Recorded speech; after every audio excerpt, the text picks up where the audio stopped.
Games in this podcast range from E to M. What is going on, everybody? Welcome back to the official Xbox podcast. It's the only podcast coming to you from inside Xbox. Now, we've got a week of great shows coming at you following the Xbox Game Showcase with more news and more shenanigans. I'm one of your hosts, Malik Prince, and I'm joined by, oh my God, it's Ethan Rothamel. It's happening. Yeah. How many years has it been? Since we've been on camera, maybe 3 or 4. They couldn't pay me enough until now to be back on camera with you. Say that, but literally in a meeting about this podcast, you had said like a month ago was, to the day of the meeting was like our 8-year anniversary of meeting. Trauma. It's beautiful. And trauma. Okay. But anyway, excited to join for you to join us and talk about The Outer Worlds 2, which we're going to get into right now because joining us from Obsidian Entertainment, we have the game director, Brandon Adler, and of course, design director, Matt Singh. How are y'all doing today? Good. Thanks for having us. Yeah, doing great. Welcome.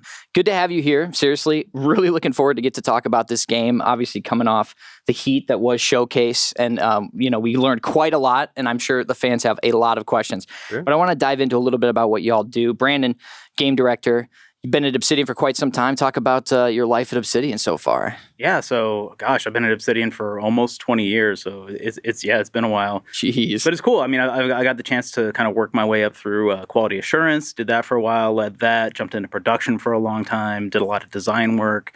But being a game director is a cool mix of all of those things. At Obsidian, you're managing the entire project and also a lot of the creative elements as well and the overall vision for what's going on. So it's been a really great mix for me. I wonder if a lot of that QA influence and other things not only have influenced your job, but perhaps influenced how this game has been developed and the stories therein.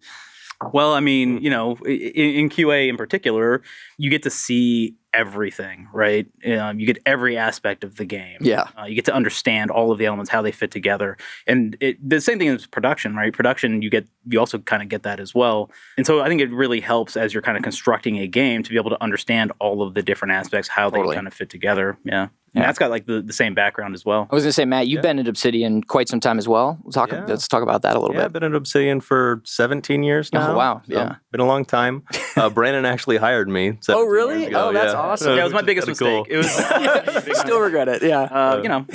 Yeah, we came up through QA together, did production work, and have been working on games for quite a while now. That is incredible. 17 years. Almost 4 decades between the both of you at Obsidian. And I got to say, like, in visiting the studio, it's just very clear the culture that you all have at the studio of, like, just building incredible RPGs and just games in general. And just walking through those halls, it's so incredible. And now we have this game to show for it. And speaking of this game, a few months ago, I got to visit Obsidian and play The Outer Worlds 2 and saw the intro. But we're going to share that with you right now. Let's take a look at the intro cinematic of The Outer Worlds 2.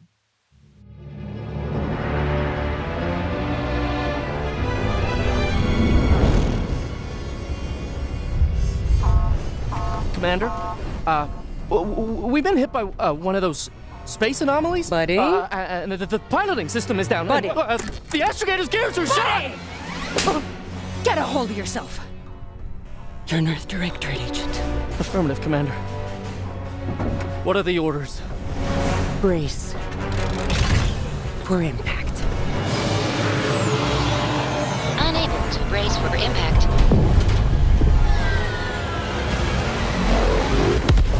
Is it the end for Commander Zane and Buddy? Tune in next week to find out. From one side of the galaxy to the next, the Earth Directorate is on your side. Whether against corrupt corporations, tyrannical governments, or corrupt corporations in league with tyrannical governments, the Earth Directorate is here to fight for the rights of all colonists.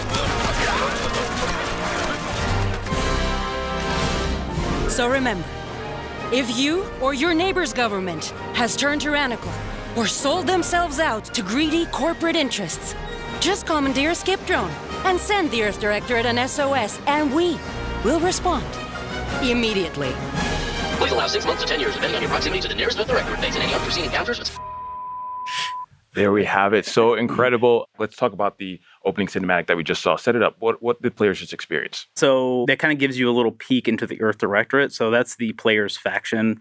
Think of them like space cowboys, space marshals, space sheriffs, something like that.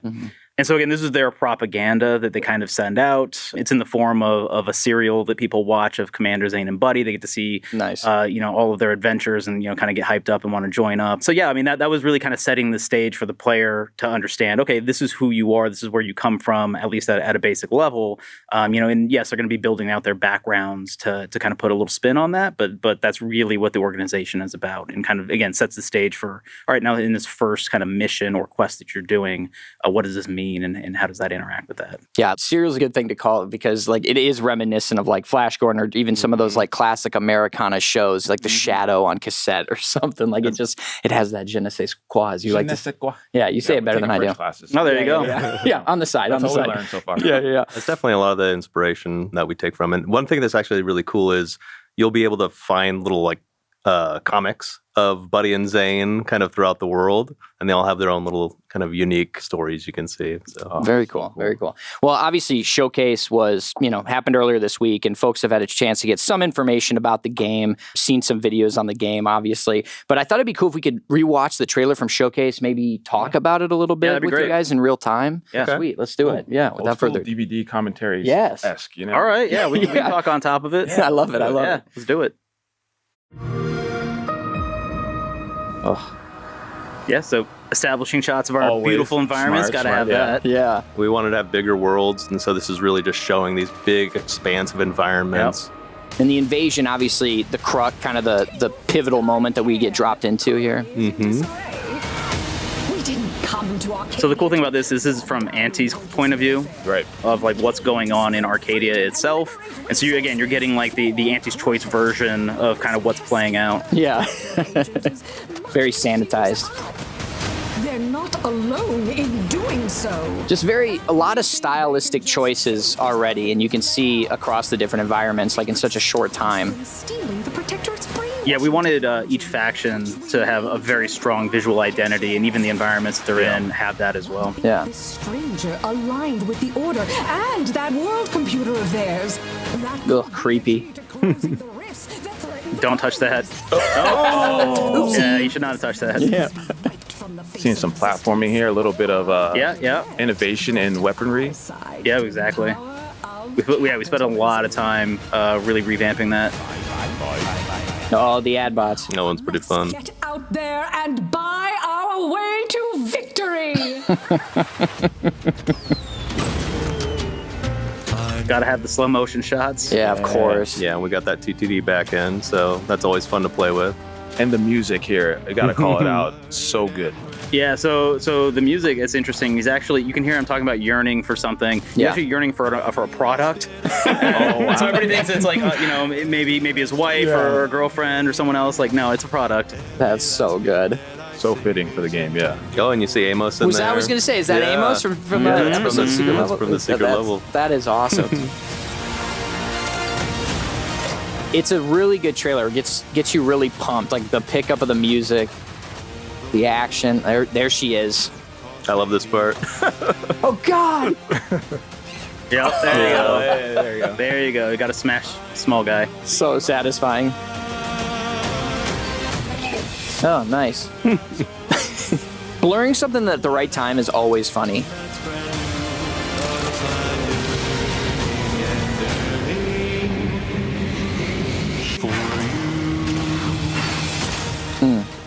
And I just love this, the pan away. Great transition. And there's the beautiful key art. Wow.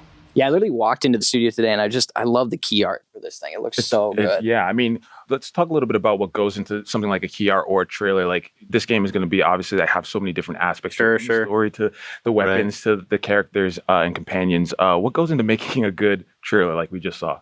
Well, a lot of times it starts with like, all right, what is the overall message or thing that we're trying to do? For this one in particular, it was, well, we want to tell the story of what's happening for the player. We haven't really had a chance to show that off in a good way. And so we knew that we wanted like an in-world experience. And so we chose Auntie as the person that was going to be kind of like talking about that stuff and really showing the viewer like her point of view of what's happening on Arcadia itself. And then from that, it was like, all right, what are some of these main elements we want to make sure that players see or that they understand that are kind of like a focus for us? So again, things like the in-world interactions that can give you, different choices in how your game plays out. So we had those elements in there where you're sneaking through, flipping a switch, having, a turret come down and shoot somebody.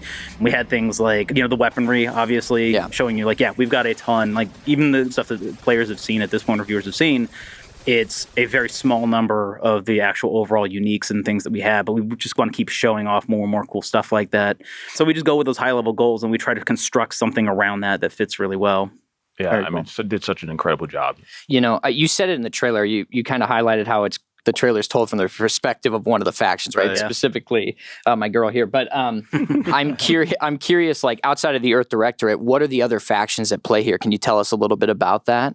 Right. So we have 3 major factions. We have a lot of minor factions. Sure. But the 3 major factions are going to be Auntie's Choice, which, as people will kind of come to learn, it's actually a merger of Auntie Cleo's, your shirt, and Spacer's Choice. Okay. Nice. Auntie took over Spacer's Choice, and I'll say that some folks in Spacer's Choice are not entirely happy with that.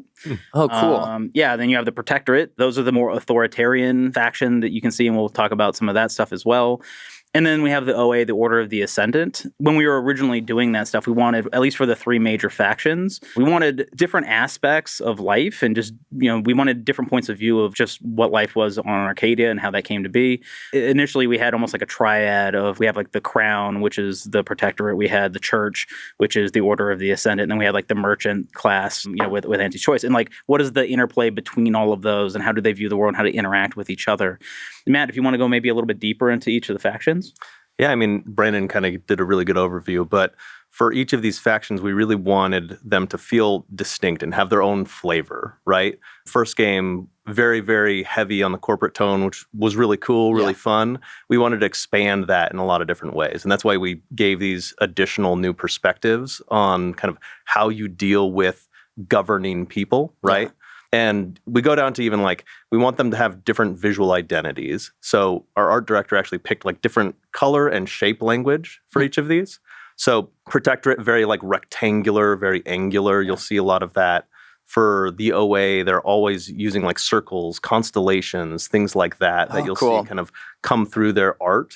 And then AC actually has, you'll see right there, there's this diamond pattern, right? And you'll see that mirrored in a lot of like their armors and the things that they create, which is really cool. You kind of get those different key identities. You see that come through in everything that they do. They're more like chaotic. Yeah. They're more, hey, we're going to test this stuff on the fly. We're going to roll the dice. Exactly. Like, we think this will work. Well, let's just push it out there and see, you know? And you see that come through in like things like their weapons. They're more wild. They've got things like corrosion and goo that's spewing out of them. We talk about like the wire management of our different factions, right? Where Auntie's Choice is just like this rat's nest of stuff. It's kind of like how my machines, are. Same, for real. And like Order of the Ascendant, well, they're very meticulous. They're very careful with their planning. And so you'll see that kind of come through the aesthetics of the places in which they come from, their armors, their outfits, their weaponry, all of those kinds of things kind of speak to that tone. Wasn't Auntie Cleo like a subsidiary in the first game or something too? So like things are going well for Auntie Cleo. Yeah, if anybody watched the secret level story, you can actually see like Auntie's origins a little bit. And totally worth a watch. Why they're going in the direction that they are. It's cutthroat out there, but they're doing well, like you said. Like, they took over Spacer's Choice. Now they're taking over parts of Arcadia. Business is booming. Business is booming. Well, and in Arcadia, they're actually an invading force. They're there to liberate resources for people, right? Liberate. Well, I actually want to ask you about that because I think I love this is like the signs of a great like world building is like not only putting a name to a faction, but really just figuring out their motivation and building out how from their weaponry to where they're based and how that is designed. I'm curious from a player's perspective as they encounter these factions, like how are they going to see the motivation of each faction and how is that going to create the conflict of the story? Yeah, so with the different factions, how that kind of plays out is the player is dropped into Arcadia. They don't have a lot of knowledge of what's going on. I won't get into the exact beginnings of the game, but there are kind of some reasons for that. But they learned very quickly, okay, the anti-choice AC, they're an invading force. The reason that they're there is because they're saying like, hey, it's not fair that Arcadia, this place with abundant resources and some of the best technology and the best healthcare, things like that, why are they hoarding it to themselves? Like, that's not fair. Like, no, we should be spreading that out. Of course, they'll say that. They're doing it for their own reasons, their own profit, their own whatever. But, you know, they'll tell you, no, like we're helping everyone out here. This is what we're trying to do, right? The Order of the Ascendant, their larger goals are almost like elevating humanity itself, like making us in the image of gods or something like that, through the use of perfect information and perfect knowledge and being able to craft like these perfect societies in some way.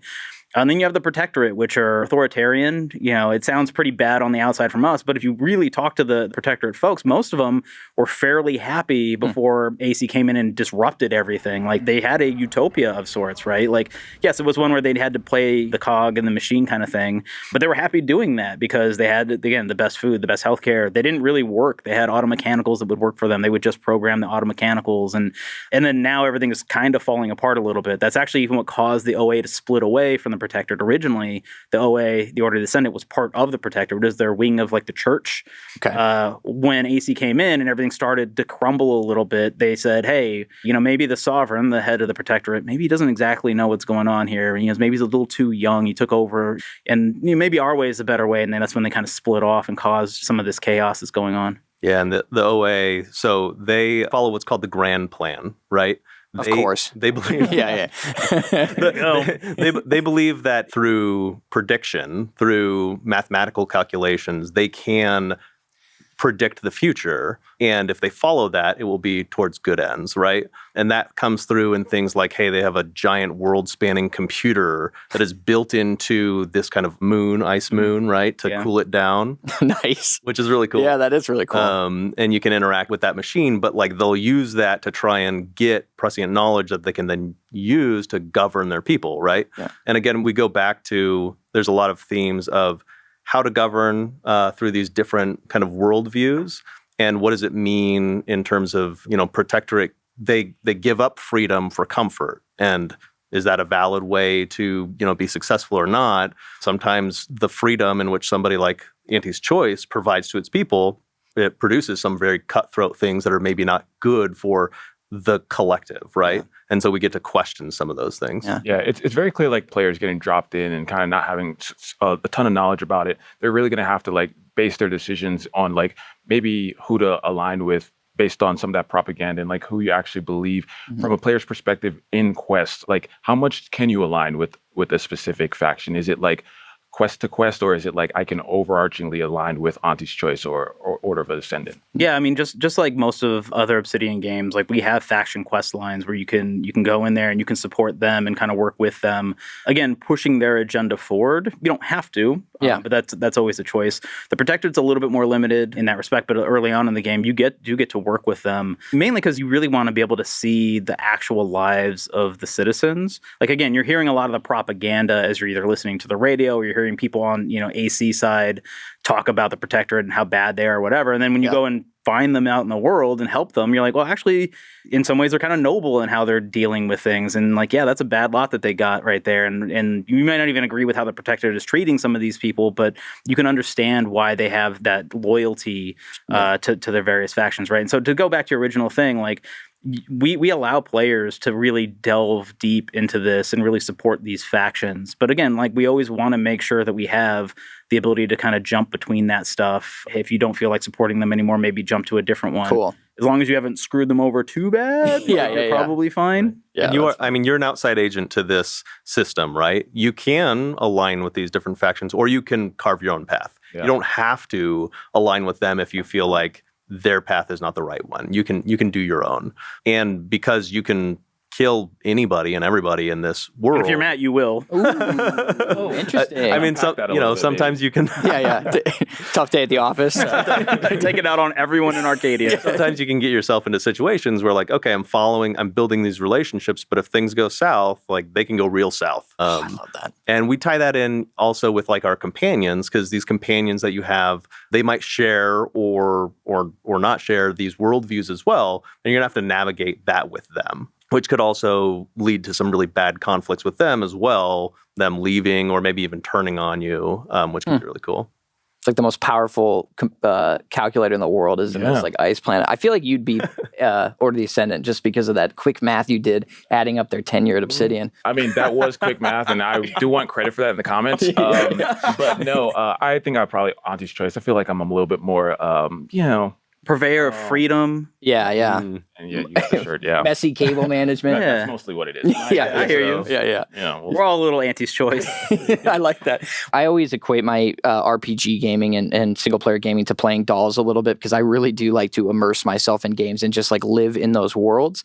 And I think you guys do a great job in all your games of environmental and visual storytelling. And with each of these factions being so distinctive, I'm curious, like, can we talk about what to expect when it comes to looks of armor, weapons, things like that? Yeah, this is actually Matt's purview right here. Oh, I love it. Came up with a lot of the stuff. Yeah, I mean, we wanted each of the factions to feel very distinct in the way you interact with them and how you interact with their equipment. So Auntie's Choice is all about things like biological research, pharmaceuticals, drugs, all that kind of stuff. And that'll come through where they're actually like taming creatures, taming wildlife, and using them to fight alongside them. So that'll be kind of a cool, unique thing that you'll experience with them. You have to talk about the Boris Blaster. Oh. Yeah. This is a fun one where you can actually shoot out these tumors that will stick on people and explode like little grenades.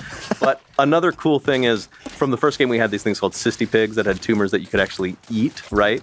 These tumors do the same thing. So you could shoot them on enemies for damage, but you can shoot them out in the world and eat them in the middle of combat, which will actually give you a little bit of a health boost. So it's got some really fun and kind of disgusting. Yeah, no, it's nasty. It's nasty, but it's great. I love it. Just an innovation. Actually, we have some examples to look at. So let's take a look at these. So this is the Earth Directorate right here. You see that cowboy aesthetic, that sheriff flair that we're kind of going for with the capes, the hats, the sidearms, things like that. Nice. Oh, this is a player ship. So we wanted, awesome. we wanted a different look for the player ship this time. So this one we made a little bit more asymmetrical, a little bit sleeker in some ways. But yeah, I think it looks really good. Yeah, really cool. Oh, I love this. I think we saw this in the opening cinematic. Kind of looked like Buddy was holding something like this. Yeah, I mean, so this is kind of the standard issue pistol that you'll get as an Earth Directorate agent, and you'll get a knife as well, so you can go in, do some kind of, stealth attacks with that thing. We can mod these weapons, put on silencers and all that kind of stuff. That can be really fun. We wanted our weapons also to be modeled in a lot of ways off of realistic weaponry too, like see the function of them. So this is... It's kind of Art Deco, right? I feel like with the ceramic portions, I don't know. There's Art Nouveau. If you say Art Deco around an art director, Nouveau, he'll blow a gasket. That's it. Thank you for the correction. I don't want to get attacked by an art director. This is the Protectorate's symbol. And again, as I was saying, very angular. You have that squared off look. But because the Order of the Ascendant is part of and breaks off of the faction, you can actually see that in the logo. And then you'll see that kind of break out when you see their stuff. Ooh, all right, so here's the Sovereign. Yeah, that's shocker. That is the head of the Protectorate. Yeah. And if you're wondering, can I wear that awesome cape that is full of golden links? If you can find it, you can wear it. Ooh, okay. Nice hands. So this is a Protectorate revolver. Again, very blocky, very rectangular in some areas. The gold, the black, the red, the real deep colors there. Well, there you go. Your girl, Auntie. So that's the Auntie's Choice logo. Not a whole lot to say there other than, again, running the same colors, the diamond shapes. Yeah. Organic, you could see things like, they're little puff wheats. They look like little onions, but they're little puff wheats that are all over Arcadia. And then those rockets are a little bit of a callback to the Space Choice Foundation. Yeah, so the mixture of those two. And here's Auntie herself doing Auntie things. Yeah, 100%. You might be able to wear that too. Yes or no, for sure. Yes? Oh, yeah, of course. Of course. We wouldn't be saying this unless you could dress up like Auntie and run around, scaring everyone. Awesome. Yeah, so this is an Auntie's Choice weapon. You see a very stark difference between this and the Protectorate weaponry. You can see that kind of diamond pattern even in the crosshairs there, and it's just more chaotic. It's got like weird goo-like things organic that are look. inside of it, organic-like, and shoots out these cool, like, corrosive projectiles. Love the ammo can, too. Oh, and then it has a really cool reload where, like, you're pouring it back into the pistol, and then you just throw it off to the side. Yeah, it's a fun one. So this is the Order of the Ascendant's logo. Very, like, circular in a lot of the shapes, lots of curves. You can even see it almost looks like there's, like, at a mountain peak, and it's got, like, the little, like, halo around it kind of thing. Yeah. So that is Ruth. She is the Space Pope. She's the bishop. head of the order. She's head of the Order of the Ascendant, and I love the look of her armor. Like, it actually has like the gold leaf of like actual leaves and stuff coming down, and the headdress looks insane when you're talking with her. So yeah, it's good stuff. If you want to take that too, you can have it. Yeah. Options. And this is an example of the Order of the Ascendants weaponry. You can see kind of that tight, meticulous patterning on the side, that wiring that's very specific. This is actually a really cool one called the bolter pistol, where those bulbs on the side, it's got like a little bit of an interesting mechanic where as you charge the weapon, those little light bulbs will pop up and you'll get more bonuses depending on how many are up there. And there's a little tight window where if all three of them go up, you can let go and get like a major bonus. So there's a little fun mini game in the game. I love the copper, the rose gold. Like, it is pretty. Yeah, and you can even see on the left there, maybe we'll see more, but yeah, there's that helmet. Whenever you see those, it's one of the future predictors. Oh, cool. Yeah, here's all of them. Yeah, we realized we did not have a cool piece of concept art that actually has all three faction heads. And so we were like, you know what, let's put something together that looks really cool and kind of shows off the personality of each. And so you can see Auntie has her canids with her. She's kind of leaning back. You know, you see the Protectorate. He's looking towards the sky. He's looking very regal. He's got like a little spider mind that's next to him. And then you see Ruth. She's got the wasp next to her. Awesome. So cool. Yeah, this is, for the viewers at home, this is not the episode to listen to as a podcast. No, yes. There's a lot of really cool visuals. Please watch. Yeah, that was But I love awesome. if they were just listening. That was great too. But also, if you're done, please watch. Pull it up. Please pull it up and take a look. That really cool. Thank you for sharing that with us. That was a nice glimpse into the development of all the factions. Yeah, I mean, again, we go back to the world building and making it deeper than just building out what each faction is, but like from their stances to, you know, their motivations to everything and how players will encounter it. It's cool to see how you built them. Yeah, I mean, furthermore, like, let's talk about the music. Let's talk about each faction. They have a radio station, right? Like, and I think we have examples of that as well. Let's maybe throw one of those up and you could tell us what we're hearing. Yeah, sure. Yeah, I mean, radio is extremely important to me. I love it from Fallout New Vegas. So we wanted to make sure that each of the factions had their own radio station. Again, we wanted the flavor. So when players are listening to this, they're like, man, they really get to understand who these factions are. And then again, with the music, we really wanted that to come through as like the very distinct different styles. Yeah, I think we did a great job with that. It's cool. Like, you'll hear these radios playing out throughout the world, but also you have your own personal radio. So you can turn it on, jam out to the different stations, pick whatever one you'd want. And they all have their own unique kind of DJs, their own unique musical styles. You want to go over some of the musical styles? Yeah, what are we hearing right now? This is Auntie's Choice Radio. Yeah, Auntie, I think, has more like, almost like big band and it's like in some cases influence. Lots of jingles are kind of spread throughout there. Yeah, for the guys shilling products, that makes sense, right? Like, it's a bunch of jingles. Yeah. And if you're at home yearning for a product, Chad, check out gear.xbox.com for the t-shirt I'm wearing. There you go. You don't need to yearn. Yeah. Plug! They trained you well. Yeah, so Order of the Ascendant, they almost sound like NPR. Like, if you listen to them, they're very calm and measured.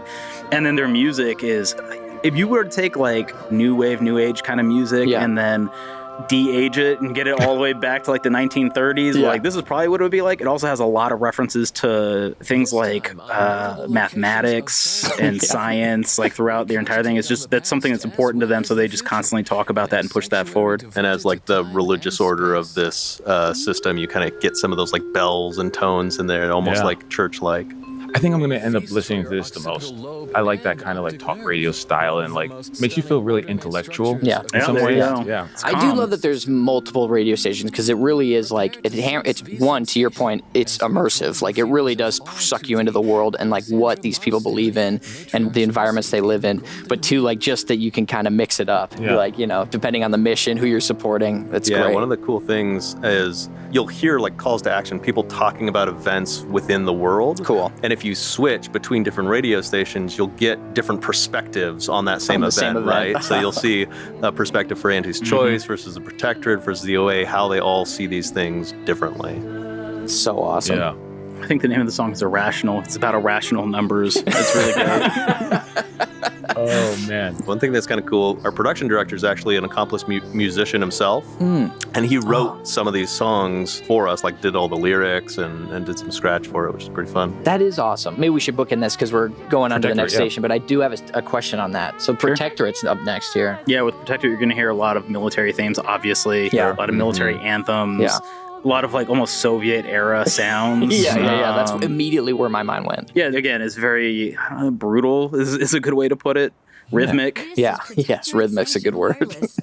Also, I love this here when you're hearing them talk about this stuff. The whole thing is like everything is great. Don't worry, don't think. It's really amazing.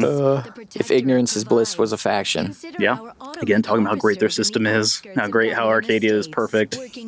Until it's not. So good. It's so good. I feel like I can be so easily influenced by this. I feel like now you want to be part of the Protectorate. I switched my They're great guys. Just it's amazing. Now, when you get in the game, you may feel differently at various points. But there's something about this music that I feel like just pulls you towards that. So I legitimately listen to the Protectorate radio the most when I'm kind of walking around the Overland. Yeah. The question I wanted to double click on is, now that we've heard all the radio stations, was the music element. Because I am curious, I'd love to dig deeper into kind of what you were talking about, with just did you guys, was there a lot of musicians? Was this all kind of done in studio at Obsidian? Talk about how it was, what it was like to kind of develop multiple radio stations. It wasn't just one person, right? So we have our audio director, our creative director, the production director that is versed in music.